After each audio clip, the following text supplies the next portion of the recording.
যে শহরের ফুটপাত থেকে শুরু করে ফুটপাতের খাবার দাবার কোনো কিছুই ঢাকা থাকে না, তাকে ঢাকা শহর বলে। কেউ বলেন আজব শহর, কেউ বা বলেন জাদুর শহর। রাজধানী শহর ঢাকা আসলেই বৈচিত্র্যময় শহর। পৃথিবীর সব শহরের দূরত্বের একক মিটার হলেও ঢাকা শহরের দূরত্বের একক সময়। কেউ যদি বলে, ভাই মিরপুর থেকে সদরঘাট কত দূর? উত্তর আসে, এই তো, জ্যাম না থাকলে ঘন্টাখানেক, আর মোটামুটি জ্যাম থাকলে ঘন্টা তিনেক। পৃথিবীতে ঢাকাই একমাত্র শহর যে শহরে একটা আস্ত সংবর্ধনা রোড রয়েছে, যে রোড ইচ্ছে মতো ব্লক করে যখন তখন যাকে তাকে সংবর্ধনা দেওয়া যায়। যদিও রোডটি আপাতত এয়ারপোর্ট রোড নামে পরিচিত। সব শহরের মতো ঢাকা শহরের রাস্তায়ও ট্রাফিক লাইট আছে। তবে ঢাকা শহরের রাস্তায় বিশেষত্ব হচ্ছে ট্রাফিক লাইট থাকার পরও রাস্তায় সিগন্যাল দেওয়ার জন্য ট্রাফিক পুলিশ আছে। ঢাকার রাস্তায় সিগন্যাল লাইট ও ট্রাফিক পুলিশ আছে, তারপরও রাস্তায় এ মাথা থেকে ও মাথা পর্যন্ত পাটের দড়ি বেঁধে রেখে যানবাহন আটকে রাখতে হয়।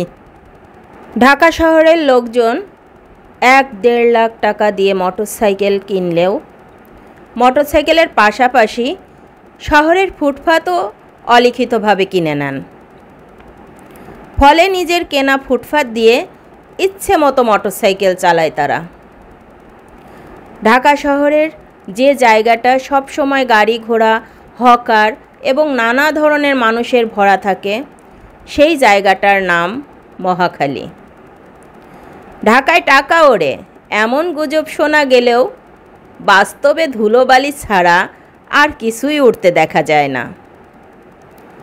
ঢাকায় 1 টাকায় 1 গ্লাস খাওয়ার পানি পাওয়া যায়, আবার সেই পানি ছাড়তে গেলে 5 টাকা লাগে। ঢাকা একমাত্র শহর যেখানে 2-2.5 কোটি মানুষের পাশাপাশি ভূতও বাস করে। ভূতেদের খাওয়া দাওয়ার জন্য তাদের নামে রেস্তোরাঁ এবং চলাফেরার জন্য তাদের বিশেষ গলিও আছে।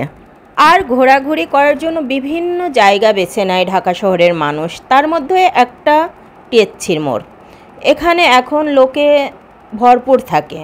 এখানে সবচেয়ে জনপ্রিয় হচ্ছে কাউসার মামার ফুচকা, এটা খেতেই হবে এখানে আসলে। আসলে ঢাকা শহর যান্ত্রিক শহর, ঢাকা শহর বিষাক্ত বাতাসের শহর, ঢাকা শহর অমানবিক লোকের শহর। এই গ্রাম থেকেই জীবনের তাগিদে ঢাকা শহরে গেলে তারাও অমানবিক হয়ে যায়। আমার কথায় অনেকে মন খারাপ করবেন, অনেকে বা সহমত প্রকাশ করবেন। তবু একটু আত্মীয় স্বজন দিয়ে ভেবে দেখুন, আপনার আত্মীয় স্বজন গ্রামে থাকতে কেমন ছিল আর শহরে যেয়ে কেমন হয়ে গেছে।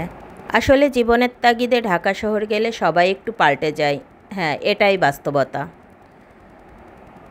আজকের মতো এখানেই বিদায় নিচ্ছি। সবাই ভালো থাকবেন, ভুল ত্রুটি হলে ক্ষমা করবেন। আল্লাহ হাফেজ।